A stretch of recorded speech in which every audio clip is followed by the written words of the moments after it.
Shukrani sana Amelia Kisienya kwa taarifa hiyo. Familia ya mwanamke mwenye umri wa miaka 44 ambaye alifariki baada ya kupigwa risasi katika soko la Gikomba palipotokea makabiliano baina ya polisi na washukiwa wa ujambazi sokoni humo Jumatatu wiki hii inadai kwamba kuna jaribio la polisi kuficha ukweli wa tukio hilo baada ya risasi ambayo ilimuua na kisha kugonga mwathiriwa mwingine kupotea baada ya upasuaji katika hospitali kuu ya Kenyatta.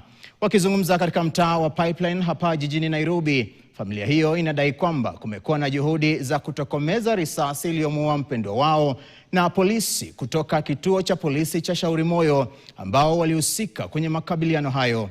Na kama anavyoarifu Gloria Milimu, jamaa hao sasa wanaitaka tume ya kuchunguza utendakazi wa polisi IPOA kusaidia kung'amua kitendawili hicho. Huzuni na maswali yanaendelea kuzingira kifo cha mfanyabiashara Maureen Nduku aliyefariki baada ya kupigwa risasi wakati wa makabiliano baina ya polisi na washukiwa wa ujambazi katika soko ya Gikomba Jumatatu wiki hii. Kupotea kwa risasi ambayo sasa inazingira tukio hilo kumeibua maswali, yani vipi risasi hiyo ilipotea pindi tu upasuaji wa kuitoa mguuni mwa mwathiriwa wa pili ambaye risasi hiyo ilimuingia baada ya kutoboa mwili wa mwenda zake kufanyika katika hospitali ya Kenyatta. Na ni kwa nini juhudi za kutokomeza ziliimarishwa? Kitu kilitushangasha kama imebakia around 10 minutes. Huyu mama ashaambiwa sasa huyu wako tunataka aingie.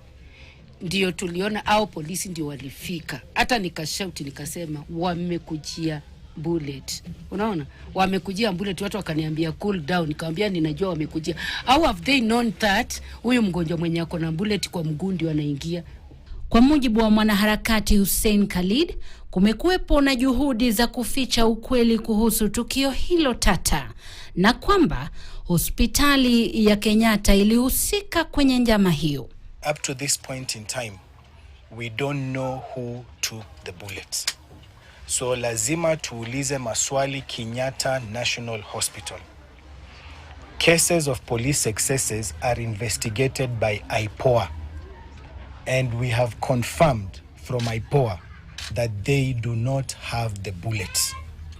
So Kenyatta National Hospital, together with Shauri Moyo Police Station, according to the family, ni kwamba hao officers kutoka Shauri Moyo, they were milling around the families wakiulizia hiyo bullet for several days. Wakingoja wakiuliza huyo mtoto atapelekwa theater siku gani, ndio hiyo bullet itatolewa siku gani.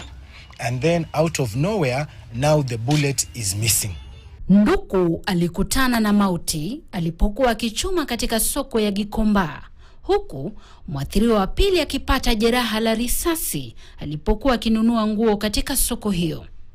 Mwili wa mwenda zake unahifadhiwa katika makafani ya hospitali hiyo, huku mwathiriwa wa pili akiendelea kupata nafuu katika hospitali hiyo hiyo.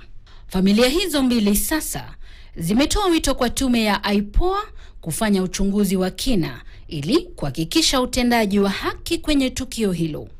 Gloria Milimu, KTN. Tukiangazia